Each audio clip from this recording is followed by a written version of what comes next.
Who is the ideal worker? Do they work 40, 50, 60-hour weeks? Do they answer their phone or emails at 2 o'clock in the morning? Do they have a family? If so, does work take priority over that family? Over the birthdays, anniversaries, recitals, soccer games? Can someone even have a family and be an ideal worker?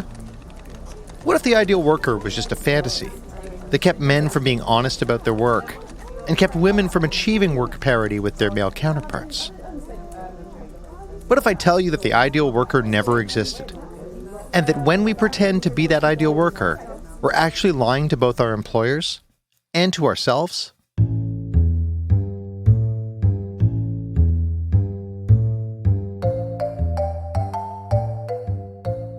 Welcome to the second season of The New Normal, the podcast exploring management research brought to you by Delve, the official thought leadership publication of McGill University's Desautels Faculty of Management. I'm your host, Dave Kaufman.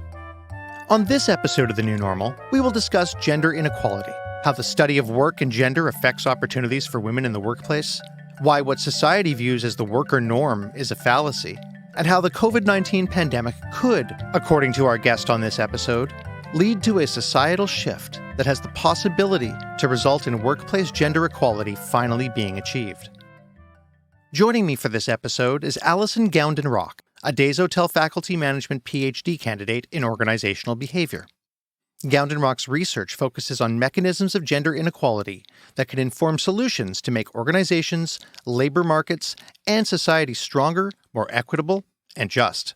And her research is informed by her experience as a strategy consultant and social entrepreneur, and by her time out of the paid workforce to care for her 3 children. I spoke with her PhD advisor, Desautels professor Brian Rubino, who believes that Gounden Rock is the right person to take on this important work for a number of reasons. In general, PhD students follow their passions. And Alyson is a non-traditional student who has had an extensive career prior to joining academia as a working person, as a consultant, as a mother. And she has worked with executives. She's worked with policy institutes. She's taught. And in her wide range of experience, she consistently came up against observing the inequalities experienced between men and women, particularly those with families, at all levels of organizations that she's been with and all types of organizations, even in organizations that are working actively to confront these inequalities. She observed that we've done a very poor job of reducing, let alone eliminating, these inequalities based on both gender and family status. And so that's one of the things that drew her into academia, to try to say, why do we do this so badly? And what is it that we need to know so that we can do it better? And that's the focus of her research. Let's start at the beginning. Gounden Rock's work experience began in London, England, at Bain & Company, where she quickly learned that their version of an ideal worker was not one that was congruent with having a family. So I started at Bain, and I was definitely an ideal worker. I would be there at least until 9 o'clock at night and sometimes overnight. It was a complete commitment to that organization. And then when I had children, it was just not the kind of career that you could stay being a working consultant and have children.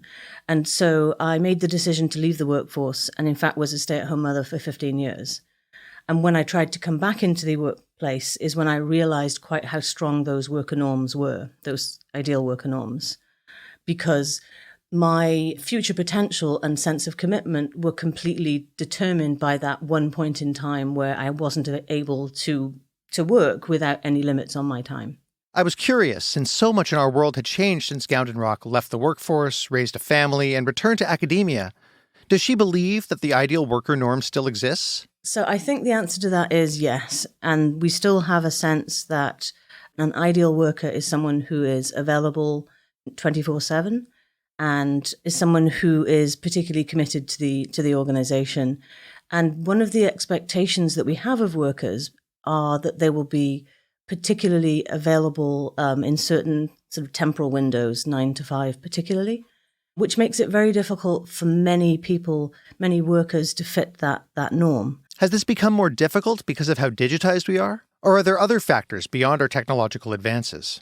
The answer, I think, is that There's definitely a different way in which we are currently all working. And particularly, the elephant in the room is COVID. But I think the way that we think we should be working hasn't changed. And that really is the challenge. I'm a gender equality scholar, and the challenge is that the way in which we all think about working norms, men and women, is pretty intransigent and falls along those ideal worker norms. So we conflate availability in a certain window with commitment to an organization. We'll get back to COVID and how that's changed and will change the ideal worker in a bit.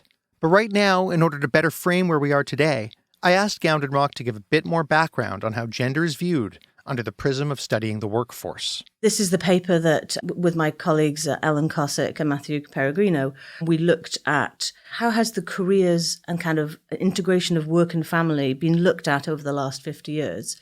And we found some really interesting things along a gender line. Really, the bigger literature was the careers literature. It's the kind of thing that you might, in high school, when somebody asked you to think about a career choice.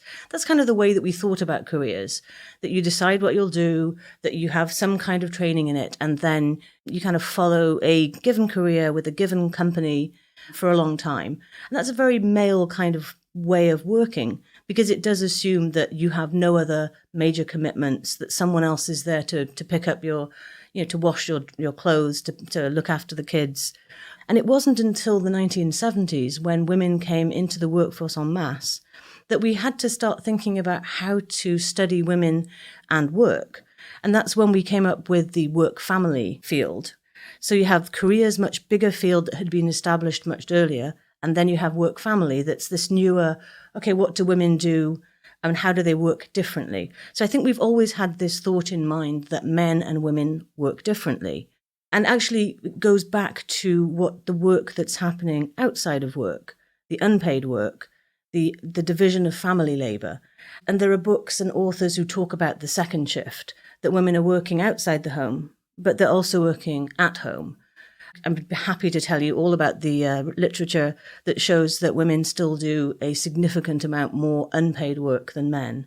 But it means that women are constrained more than men are constrained. And then it comes back to the point we started with, which is women are particularly temporally constrained, that a child has to be picked up. There are some things that have to happen. When the kid is sick, someone has to stay home. So just answering your question about how is work gendered, you have this kind of career and then this sense of work-family. And yet, anecdotally, you hear of more and more men working from home and dividing the labor. Is Mr. Mom a myth or something that we can build off? Mr. Mom's not a myth. My figures are a little old now, but for 5.1 million stay-at-home moms, maybe 10 years ago, there were 186,000 stay-at-home dads. It's not that it doesn't happen. It's just that it is much more rare to have a man be the sole care provider for a family. And what's super interesting here is that when a worker deviates from ideal working norms, we kind of think of them as a poor worker. But when a man deviates from ideal breadwinning norms, he also deviates from being man enough. So he's kind of like a wimp. And that's the issue, is that sense of contravening the norm, the social and the gender norm of work is extremely strong. And it means that men, great paper in 2015 from Erin Reid showed that when men go pick up their kids from soccer, they don't tell anyone. They're working out of the office. They're with a client. When women go pick up their kids from school, they do it under like a work family, go home early once a week purview. And so men are just hiding and women are revealing. And men hide that deviance from ideal working norms for very good reasons, because they will be seen as not man enough. How do we change that deep-rooted norm? And if a man is hiding his deviance from the working norm in order to fit into society, then is there a flip side to that? Does a woman have to show that she can do it all? That she can pick up the kids from soccer, chair the meeting, and not miss a beat? It's a great question, Dave. I think what it is that if you think about it in terms of what are our gender norms, we kind of have a breadwinning and a caregiving norm. And breadwinning is about the world of work, money, hard dealing, whereas caregiving is kind of a softer, communal, look after you norm.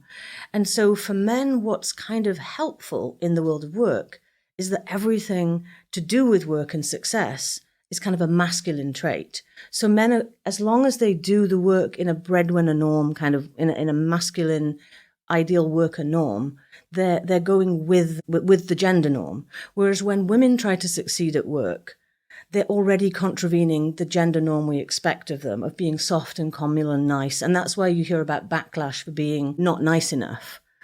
Whereas men who cross over to the caregiving are contravening that. That's why I'm kind of leading with the men being seen as not man enough. And so what we've seen in work is that men tend to hide it when they deviate. I'm fascinated by that, and I'd be happy to tell you more about my work on thinking about that. One thing that I think will come from COVID, or I hope, potentially could imagine coming from COVID, is that until now, the normal has been that you work in the office. And if you work outside of the office, I don't know if you've heard about working from home or shirking from home or remote work or remotely working. There's this sense of stigma of are they actually working? This is something everyone working from home since the start of the pandemic has either thought about or dealt with to some extent. And it's a good reason. It's that it's harder for a manager to actually see that work is being done. And there's this suspicion that maybe they're not working. But what we find is recently, and there's a paper in 2015 by a scholar at Stanford called Nicholas Bloom, and he ran an experiment in a Chinese travel agency. And he actually found that after a 9-month randomized control trial, that the workers who were working from home were 30% more productive than the workers working in the office, but that they only got promoted at half of the speed of people in the office. So there's something about being able to actually verify that someone is working, which is actually stronger than the reality of whether they're being productive. What I think might happen with COVID is because the choice to work from home has been taken away, and because we have improved technology, you can also, through Zoom, kind of see people working. I think that it has the potential to get at the underlying stigma of working from home. And then there's another, I love this concept. It sounds a bit convoluted. It's called pluralistic ignorance. And it's basically that you, Dave, might like to work from home. You might have kids. You might want to see them, be with them at certain times. And you might know that you're really productive. But you might not want other people to know that you think that, because you might think that other people actually don't think that. So we have this situation where, particularly for men, I think, many men think that they would like to, say, work from home, but they assume that other men don't condone that. And so I think that COVID has the potential to destigmatize this practice by making people's private practice and thoughts about work from home more visible. So when you see some successful guy and a crying baby sitting on their lap, it makes it more clear to you that, oh, your colleagues are also doing this. And so I think that will be the thing that could come out of COVID to destigmatize work from home, which will then be very good for the people who've always been stigmatized for it, which is the main caregivers, who are women. If thought leaders had been aware of these siloed walls that divide genders at work for over half a century, why is it that the COVID-19 pandemic could actually break them down? When we look back in 50 years, this will have been a seminal moment. COVID has changed everything. It's changed the modal way of work. I was listening to a podcast last night about the views on working from home are actually extremely divergent, from I absolutely don't want to, I only want to work from home. But it averages out to a preference for 2 days out of 5, which is what most experts are kind of thinking will probably happen into the future. And actually, because the labour market is so tight at the moment, what employers are finding is that if they don't offer a 2 in 5, then they're not going to be able to hire the workforces that they need to be successful. And so my hope is that this really will have been a seminal moment. We can all hope so. But I wonder, beyond work from home being normalized, how else could the ideal worker norm be disrupted? Gounden Rock mentions 2 ways: via temporal flexibility, as well as the valuing of occupations. I'll say a few things about temporal flexibilities. I think it's very important. Usually, not being the ideal worker means not being available for particular pieces of time in the day, usually 9 to 5. If you look at the hourly rate of workers, you find that working part-time gives you a much lower hourly rate than working full-time, which in many ways makes no sense. But the occupation in which there is the smallest gap, about 7%, which is, some of them are up to and over 50%, is pharmacy. And I mention it only because there are three really interesting things about pharmacy. The reason that if you work part-time or full-time as a pharmacist, you get paid roughly the same amount of money. That's very important because that's the way that we are able to balance home and work. If I could have been a pharmacist when my kids were young, I would still be working. I would not have taken a 10-year gap. So when you have this temporal flexibility, Claudia Goldin calls them puzzle pieces, that you can kind of switch these people in and out, then you can get to closer gender equality because you get to closer couple equality. If you're a lawyer, you do not get paid half if you're a full-time lawyer or a part-time lawyer, because the full-time lawyer is a partner track lawyer. The part-time lawyer is in-house counsel. Like, they're not on the same, not even remotely the same pay scales. Why has pharmacy been so successful in closing that gap? Well, there are three reasons. One is this is a structural reason around the demand for pharmacy services. With an aging population, we need drugs. The second thing is that IT has allowed it not to matter who is behind the counter pulling the pills. And the third thing is we've consolidated the industry from lots of small mom and pop shops to big chains. And so those three things made it possible for us to really close the gender gap in pharmacy. And so it is possible to do this, but the fixes are at a structural level. So we have the tools and the information to make things more equitable for men and women. The question remains, does society want to do anything about it to make it more fair? Gounden Rock points to a study that was shut down to show that at least in this one company's instance, they did not want to make their workplace more fair. So there's a study by Irene Padovic, Robin Ely, and Erin Reed called the Work-Family Narrative. They were engaged to do a consulting study with a large company to kind of help fix the woman problem in the company, help get more women promoted.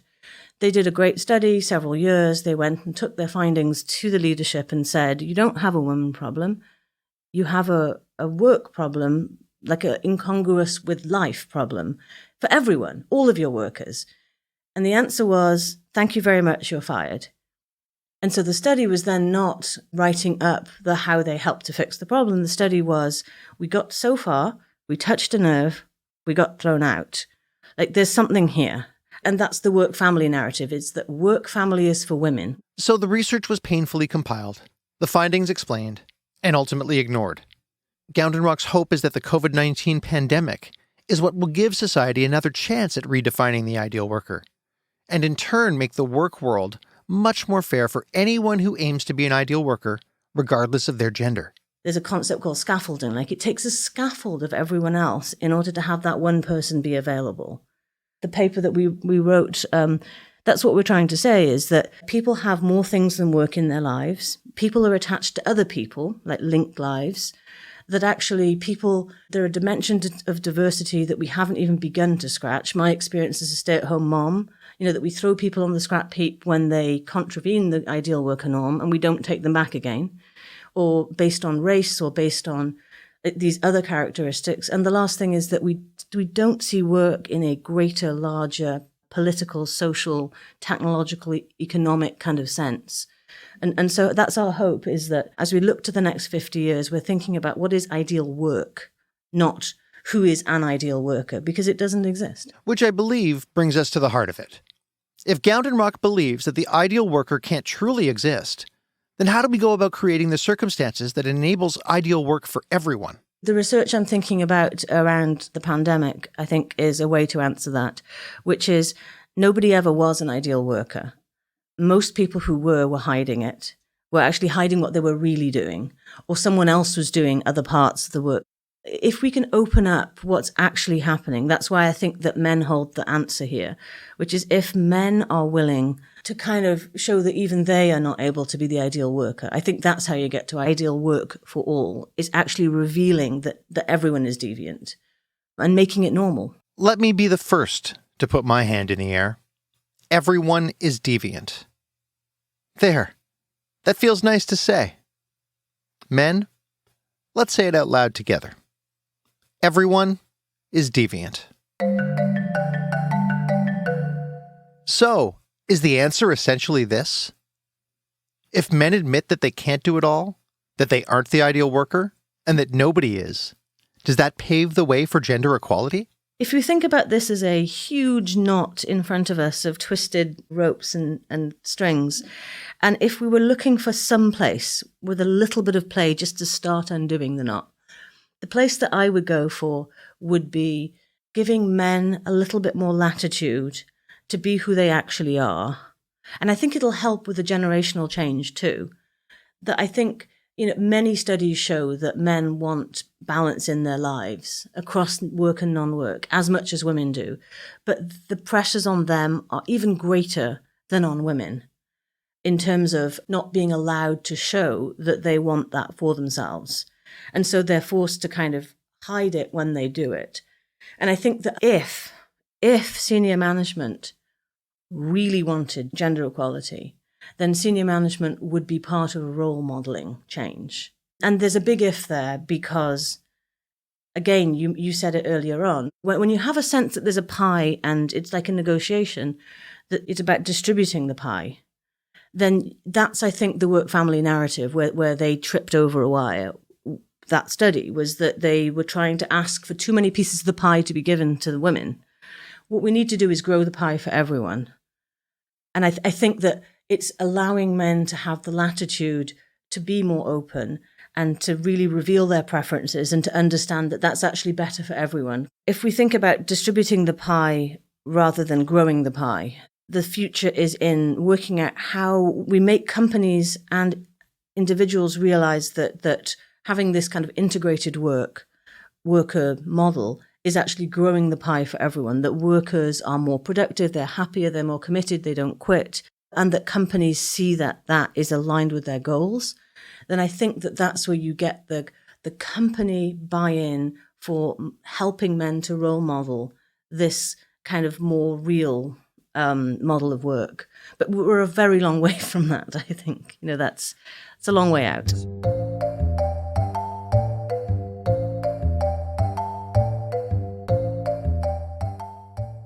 Gounden Rock's research and life experience helped to make a very compelling argument that the time is long overdue for women to have their place at the table, right beside their male counterparts. By admitting that us men are not robots, and perhaps that our eyes aren't on the prize 24/7, we can show that the ideal worker norm is a myth. It's more fairy tale than reality. And only by opening that work door to all can men and women finally navigate this new normal together.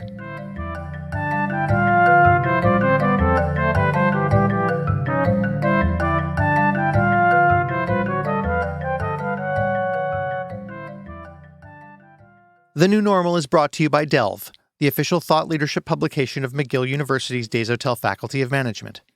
I'm your host, Dave Kaufman. Producers of today's episode, Dave Kaufman, Robin Fadden, and David Rawalia. The technical producer of The New Normal is David Rawalia.